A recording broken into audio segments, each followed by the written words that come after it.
sunu gan Moustapha Sarré salaamaaleykum.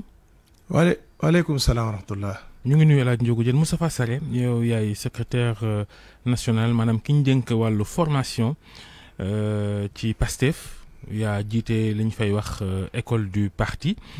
bokk kon ci bànqaas bi gën a kawe ci parti bi ñu naan ko comité de pilotage. jiite itam section communale bu PASTEF ca Mbaaw fii ci Ndakaaru. laaj bu njëkk bi mooy nu ngeen fanaane. waaw ñoo ngi sant yàlla bu baax alhamdulilah ànd ak sérénité nag ànd ak dal. li Ousmane Sonko wax démb njëkk avocat mi def conférence de presse laata loolu Serigne Abdou di sëriñam moom it def communiqué moom it guddi gi mu jël kàddu gi est-ce que ni ngeen ko defee woo noona noonu la waroon a demee ci wàllu communication njëkk mooy laaj wu njëkk wi. Man de gisuma ci damm-damm pour man du question de communication sax waaye événement yi ñoo demee noonu ndaxte dañoo nekk ci situation bu explosive dëkk bi nekk au bord d'un gouffre boo xam ne kenn xamul fan la ñu jëm. déet waay. looloo am. ba tax na mu déglu ñëpp ay fan a ngi nii mi ngi déglu nit ñi depuis bi mu defee déclaration boobu ba léegi et puis ñuy xalaat. ban attitude la ñu war a am bu ñu ko convoqué parce que ñi ngi doon xaar convocation bi ñëw loolu moo waral justement événement yi passé noonu. moom dafa waxoon du wuyu ji. ndax nit ñu dundee immunité parlementaire am di malaanu kiraayu député am jaaduwul. démb nag mënees naa jàpp ne xëy na dafa taafantaloo tànki jàmm yi nit ñi jox rek ngir mën a wuyu ji am déet.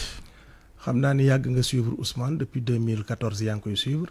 xam nga ni du koo xam ne day taafantaloo quoi que ce soit moom nit la koo xam ne ay conviction moo ko indi fii mu yegg si nii su fekkonte ni dafa newoon day dem ca départ ba la koy wax bu ma la waxee ni la ba tout récemment il n'était pas encore dans les dispositions d'y aller mais compte tenu de l'évolution des choses.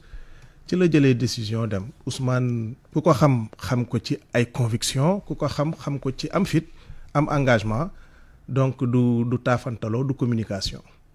mais am na ay contradiction aussi ci discours am. parce que ku ne woon du dem wax mu ne buñ ma woowee du dem parce que procédure bi levée immunité jaarul yoon. mu jë dem avant loolu tamit dafa ne woon assemblée nationale tout au début. buñ levée immunité parlementaire rek mu 10h05 mu dem wuy ji mu jëntal gi mu ne procédure bi jaarul yoon. est-ce que waxeet yooyu du nekk loo xamante ne day waroogu am ci ay kàddoom. waaw hélas ci waxam dafa am benn partie waxam boo ci génnee. maanaam benn expression boo génnee ci waxam mooy dafa ni bis bu ñu lallee sama mbalaanu kiirlaay te jaarale ko ci yoon bu ñu ma woowee 9h 9h05 ma dem waaye ñëpp gis nañu ni ñu dammee procédure bi def lu leen neex ci procédure bi ba lalli mbalaan moomu looloo tax nag mu ne man damaa jàpp ne ba léegi maa ngi ak sama mbalaanu kiirlaay waaye compte tenu de l'évolution de la situation ak lii nit ñi wax ak sénégalais yi dans leur écrasante majorité lii seen bëgg-bëgg ci la daal di jëlee décision démb ci guddi ne finalement dina dem wuyu ji. mais loo ci mënti dégg itam wuyu ji moom moo gën a sedd ci moom sedd ci yéen du noona moo gën a sedd ci réew mi ndaxte jàmm amul lu ko gën ci àdduna du ci ñun rek waaye ci ñi taal bi tamit wuyu ji moom mooy gën ci ñoom. Sénégal gépp li ñu bëgg mooy yëf yi dal réew mi mënuñu ko bëgg a changer ba pare di ko changer ci fitna ñii nga xam ne nag ñoo taal bi ñoom ñoo am pour fay taal bi te yaakaar naa ni ñun ñëpp ku ci nekk gis nga ci sa bopp ci loolu mu wax ne dina wuy ji. wan taal la taalu ko salon bi. taalu complot bi waaw. moom ci boppam démb yëkkati na tuuma. teg ci njiitu réew mi ne Adji Sarr gisee naa ak Macky Sall. loolu moom. doy na waar di. du moom rek ko wax ndaxte. am na Macky Sall sañ na koom. ndax Macky Sall. sañ na koom. comprendre ma ni sañ na ko ndax sañ naa gis Adji Sarr. wax fi jamono ji ñu toll est-ce que wax jooju wax dëgg yàlla yenu na maanaam li mu sañu te def ko bari na.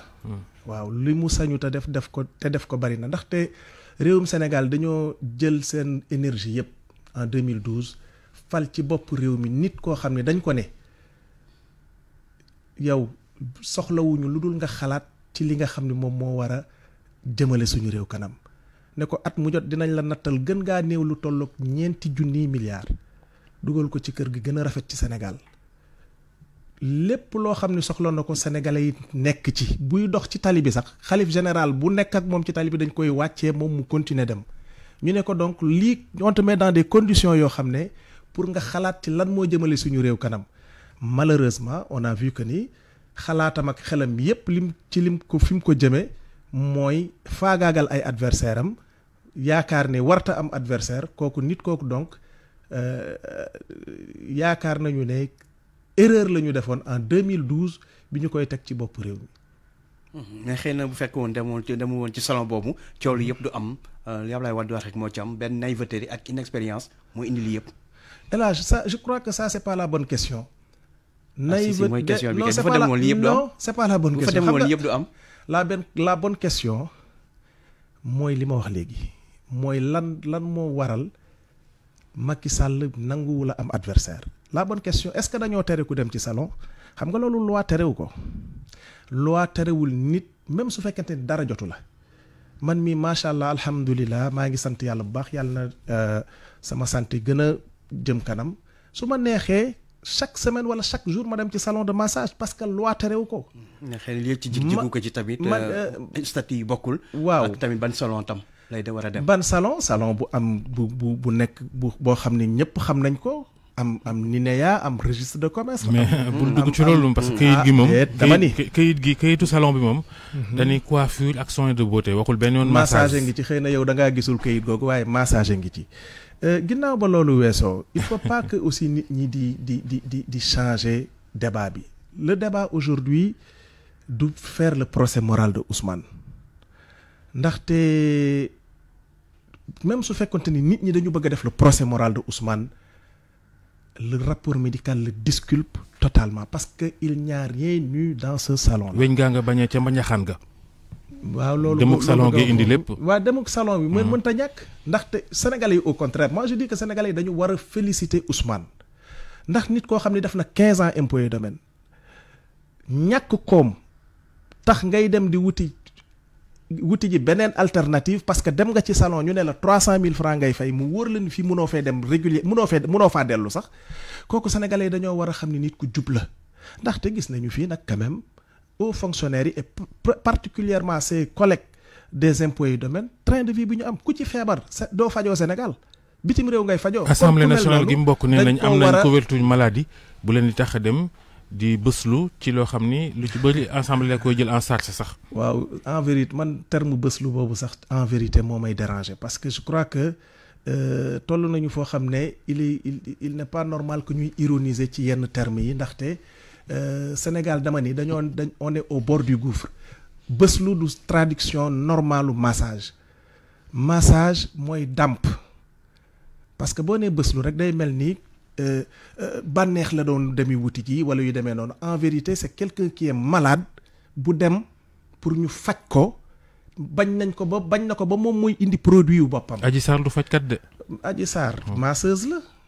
elle est masseuse salon bi mu nekk ma ne la salon bi mu nekk salon masseur la même su ko jàngul aussi bu ko jàngul ailleurs jàng na ko ci biir salon bi ndaw si nga xam ne mooy Ndeye Khady Ndiaye di patronam moo jàngal na ko nu ñuy maase te Ousmane bi mu fa demee première fois te Ndeye Khady Ndiaye maase ko gisoon na boppam ci massage boobu parce que sentiroon na soulagement après bi ñu ko maasee donc pour dire simplement que nous sommes dans une situation très sérieuse loolu tamit Babacar laa koy waxal massage mooy dàmp ci wolof waaye du bëslu loolu bëgg naa vraiment ñu wax ci parce que day mel ni que dañuy ironiser alors que la situation est extrêmement grave dëkk bi fi mu toll nii temba li ñu gën a soxla. waaye démocratie may na tam ñu bàyyi ku ne nga waxee ni nga bëgg a waxee. déedéet may démocratie mayul nit. njóogu am lu mu bëgg a laaj. xam naa ne bés la dàmp moom waxtaan wi ci réew mi sax dañ ne jóge nañ ci mbas mi ñu ngi ci mbës mi xam nga yooyu yëpp démocratie moo ko may ku ne ak nga gisee situation réew mi nag laaju ko. léegi tey Ousmane dina dem tey wuy ji yéen si parti bi lan ngeen fas yéene def ndax day am mobilisation gunge ko wala da ngeen di bàyyi rek mu dem ndànk wàññeekuwaat ndànk. déet du parti bi moo jël décision boobu askanu Sénégal moo ko bëgg a gunge parce que le projet bi nga xam ni moom la Ousmane di incarné te Pastef taxawal ko dafa jéggi militant wu Pastef sénégalais yi ñoo ci gis seen bopp sénégalais yi ñoo xam ne dañoo am une ultime chance d'avoir avec eux nit koo xam ne gëm nañu ne moom moo mën a soppi réew mi am projet boo xam ne gëm nañu ne moom soppi réew mi 1960 ba léegi dañoo yaakaar dafa yàgg a tas ci réew mi ñu am ay virages yu bari yu ñu raté cette fois-ci bi Pastef juddoo nag en 2014 mu nekk un tournant décisif dans l'histoire du Sénégal ñu am un projet boo xam ne sénégalais yi def ko seen xol def ko muy seen projet bopp looloo tax ñoom ci seen bopp ñoom ñoo jël décision ne fu Ousmane gestos gis leen du ñu nekk ci ginnaaw du ñu nekk ci kanamam wetam la ñuy nekk loolu askanu Sénégal moo ko wax waaye du militant Pastef yi c'est pas un mot d'ordre du parti. Ce sont les Sénégalais qui de manière spontanée ont décidé simplement de l'accompagner et donc mu ñëw déglu waa ji déglu juge bi ba pare ñu delloowaat ko. mais mobilisation ci contexte bi ñu nekk nga xamante ne dañuy ay dajaloo loolu tamit waroon na ak li yoon wax léegi xët sart yi. li waroo ak li askan wi di doxee moom mooy taal ñi nga xam ni ñoom ñoo taal bi. ñoom ñoo indi problème bi fondamentalement parce que su fekkoonte ni lii lépp amul te ñëpp xam nañ ni complot la yow mii ma jàkkaar lool El Hadj Modou El Hadj Ndiogu excusez-moi yow mii ma jàkkaar lool li ma wóor ba wóor mooy gëm nga ni complot la Babacar Fall mii ma jàkkaar lool li ma wóor ba wóor mooy gëm nga ni complot la parce que da ngeen ni politique da ngeen noonu dañuy taxaw di seetaan man damaa wóor ni ëpp ma leen xel damaa wóor ni man ëpp ma leen xel wóor na ma wóoral yàlla ni ëpp ma leen xel parce que Babacar Fall ça fait 20 ans que je le suis mais xam naa ne ku xarañ la ku am xel la yow mii booy passé fi waxuñ loolu ci réseaux sociaux yi de nee nañ ku ñàkk solo la yaa ngi tooñ nag yaa ngi tooñ ndaxte boo waxee booy Pastef fi yaa ngi yan booy la booy saagaate ñooñu ñumu waaw mais loolu nag laa bëgg a dindi nag parce que yow amuloo benn preuve ne ñi lay saaga ak ñi lay menacer c'est ay booy Pastef la waaw xam nga Pastef kon am cofeel ci Pastef lañ bokk mais est-ce que ñooñu am nañu cofeel ci Pastef lan moo la wóor ne am nañu cofeel ci Pastef mosu leen taxaw ne bàyyi leen saaga yi jub leen mais ci la ñu yaru leen ci la ñu dëkk man mii di wax ak yow moi je suis le directeur de l'école du parti man bu may former ñi ma xam laay former c'est-à-dire ñi nga xam ne dañu nekk ci structure parti bi dafa am lu ñu naan cellule am lu ñu naan section am lu ñu naan coordination école du parti buy former ñooñu lay former képp koo xam ne nag yow bokkoo ci structure yooyu ñun mënuñoo jàpp ne ci parti bi nga bokk te ci wax loolu la ñu dëkk d'ailleurs Ousmane Sonko bu ngeen fàttalikoo màggal gii nga xam ne moom la mujjee màggal Touba taxaw na publiquement devant la presse ne képp ku ngeen dégg muy saaga xam leen ni bokkul Pastef te muy dëgg ndaxte ñun amul kenn koo xam ne muy Babacar Fall souvent dama koy gis muy wane ay naan gis nga ñu ngi nii di ma saaga mënula prouver ni que ñooñu c'est des militants de Pastef parti la ku fay dugg da ngay jënd carte intégrer ay structure suñuy adversaire ñun ci lu wér xam nañu ne am nañu adversaire yoo xam ne dañu créer ay profil Facebook di saaga nit ñi di menacer ñu bëri ñu lay saaga Babacar Fall bëgg naa nga xam nag à partir de maintenant que ñooñu bokkuñu Pastef ce sont nos adversaires. kon waa APR ñooy saaga certainement waa APR ou bien d'autres personnes qui n'ont absolument rien à voir avec Pastef. bien sûr da ngeen cee bëgg a génn noonu rek sata ci seen bopp. mais ñun mais fan yii nag da ngeen a yaruwaan da ngeen a nagam fan yii. mais El Hadj Ndiogu yow xam nga ni Pastef ku fa bokk doo naxasaale doo ragal. bu ñu doon ay ragal on allait choisir le chemin le plus facile. mais fi ñu toll nii bu ñu gisee Ousmane Sonko fii mu jëm. gis nañ Birame Souleye Diop administrateur parti bi. ñu nëbb ko jant bi naka noonu Abbas Fall mi jiite Pastef Dakar. nu parti bi di doxee fii ñu toll nii daa mel ni bopp parti bi ci boppam mooy waaj a naax saay est-ce que loolu yéen a ngi ciy xalaat ngir xool nu ngeen koy jooyantee. mais merci c'est l'objectif de ce pouvoir-là ci complot bi la bokk mooy décapiter la tête du parti et c'est le lieu de naqarlu ba fu naqarlu yem ni ñu kidnappé suñu responsables yi ak suñu militants yi Birame Souleye Diop administrateur du parti Abbas Fall Pastef Dakar est chargé de l'organisation également membre du bureau politique mais ñooñu dañ leen a kidnappé ba jusqu'à présent amul dara lu dëgër loo xam ne teg nañ ko ci taabal ji ne ñoom moom lañ leen di moom lañ leen di tuumaal. Gis nga réew mi moi j'ai mal quand je parle de ça parce que dafa am ay génération yu bari yu xeex yoo xam ne am na ci ñu bari ñu ñàkk seen bakkan pour démocratie Sénégal nekk vitrine en Afrique. Malheureusement depuis 2012 ñii jël ko salfaañe ko sànni fële li war di instrumentaliser ay administration lu mel ni justice yaakaar nga ni mandat de dépôt wala retour parquet wala jàpp nit ki dans les liens de la détention loolu moo war a nekk lu normal.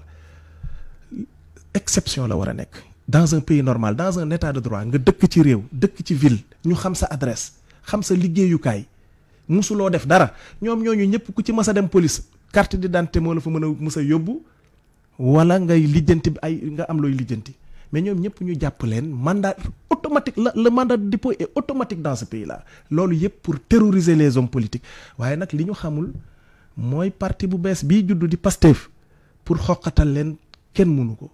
Pastef dafa di parti boo xam ne ñi ko séq dañoo xool xalaat bu baax fa nu jëm choisir un chemin pas facile du tout soog ci engagé donc kenn mënuñoo xoqatal kenn mënuñoo nañu continuer man bu leen neexee ñu construire sax d'autres prisons. mais boo xoolee Ousmane Sonko ñaari kàddoom yu mujjee jël. bu dee ca jamono jëlee ba assemblée di sëgg ci yëf yi. ak bu njëkk ba ci gendarme mu woote résistance dëgër taxaw jàmmaarloo. bu démb bi nag moom da ko xaw a yolomal kàddu yu tuuti. mais Babacar ba léegi mi ngi woote résistance. et la résistance à l'oppression est un principe constitutionnel loolu doo ko bañal ba démb ci guddi li mu mujjee wax c'est la résistance loolu la mujjee wax Ousmane Sonko. mobilisation la wax résistance il a parlé de la résistance à l'oppression xëy na da nga ko doon déglu xam naa ni di naanaale café ak ataaya mais boo ko déglu woon attentivement di nga dégg ne que la résistance à l'oppression ci kanam la ko teg mobilisation ci kanam la ko teg kon kooku yaakaar naa ni mun a wax ne fànn parce que tamit nguur tamit du seetaan ni ñuy salfaañe réew mi ci wàllum kaaraange réew mi dañuy taxaw tamit jàmmal ak ñu bëgg na sax réew mi. du point de vue des hommes justes la résistance du salfaañe réew la résistance moom mooy bañ ñu lay noot te loolu yaakaar naa ni yow le citoyen munoo ko bañ yow tamit ndax tey jii nii bu la nit doon jéem a opprimer wala nguur di la jéem a opprimer mais le seul choix que tu as moom mooy résister te du sax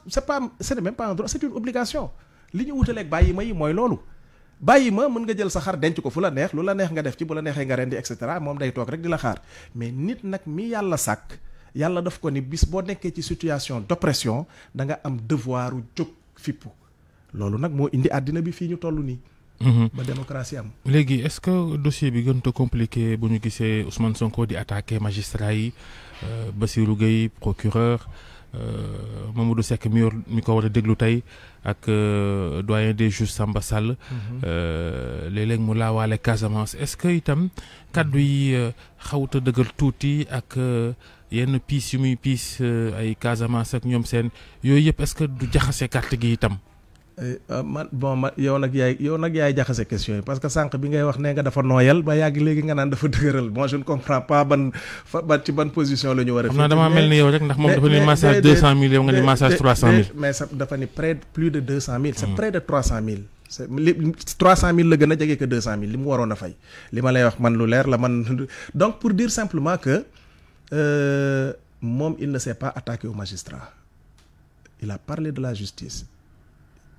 ñun ñii ñëpp sénégalais yi gis nañu ne que si il a parlé wax ci bopp yow nag déglu woo ko attentivement carrément ndax ma ni il ne s'est pas attaqué au magistrat il a dit que ni ci biir ci justice bi am na ci magistrat yu valeureux waaw ba pare nag ne justice ci boppam mooy poser problème au Sénégal te nous tous nous les Sénégalais nous le constatons c'est la justice qui pose problème dans ce pays là réew mu amul justice nag réew moomu mënta nekk ci jàmm. léegi ci kanam 9h la war a wuy ji mën ngeen wax lu ngeen koy doxalee day dox wala day jël wota. Non mënta doxee kër góor gi ba tribunal nag. da ngeen koy da ngeen def ndiiraan topp ko. askanu Sénégal wax naa ko sànq moom moo jël décision askanu Sénégal moo ne daf ko bëgg a gunge nee naa la le projet dépasse Pastef Ousmane n'appartient plus. di ngeen ko mën a organiser ba du jur fitna. mais ñun du ñu nitu fitna. Pastef depuis 2014. waxuñu loolu de dañu ba xam di ngeen organiser canaliser yëf yi. c'est à l'état d'organiser. parce que état moom moo war a encadrer. organiser loolu ñun dañuy fay suñu lempo pour loolu. du ma terminer nag. te ñaawlu ma jàpp yi ñu jàpp suñu jigéen ñi ak suñu militants yi. ñu nga ca police jëppal. jàpp leen di leen retour de parquet à n'en plus finir ay jabaru jàmbur ñu am bàyyi seeni doom seen kër mat laa sax dañ leen di tere pour ñu indil leen ko ñu indil leen mat laa. terrorisme bi d'état bi nag dafa war a jeex. Amnesty International ñaawlu na ko. non terrorisme bi war na jeex te ñun ñëpp nous sommes interpellés. et góor ñi nag foofu laay terminer nous sommes tous en sursis. jigéen ju ko neex mën ngaa jóg ne Babacar Fall mii daf ma doon jéem a siif li ñuy njëkk a def mooy jàpp la dugal la ci kaso balaa ñuy xool ndax dëgg la. moo tax toog ci kër ga wóor. il faut pas non mais mënuñoo nit ñëpp mënuñoo toog ci kër ga. il faut que nga génn il faut nga doxi say soxla. nous sommes tous en sursis góor ñi nga xam ne dama leen di dégg ñuy défendre il faut qu'il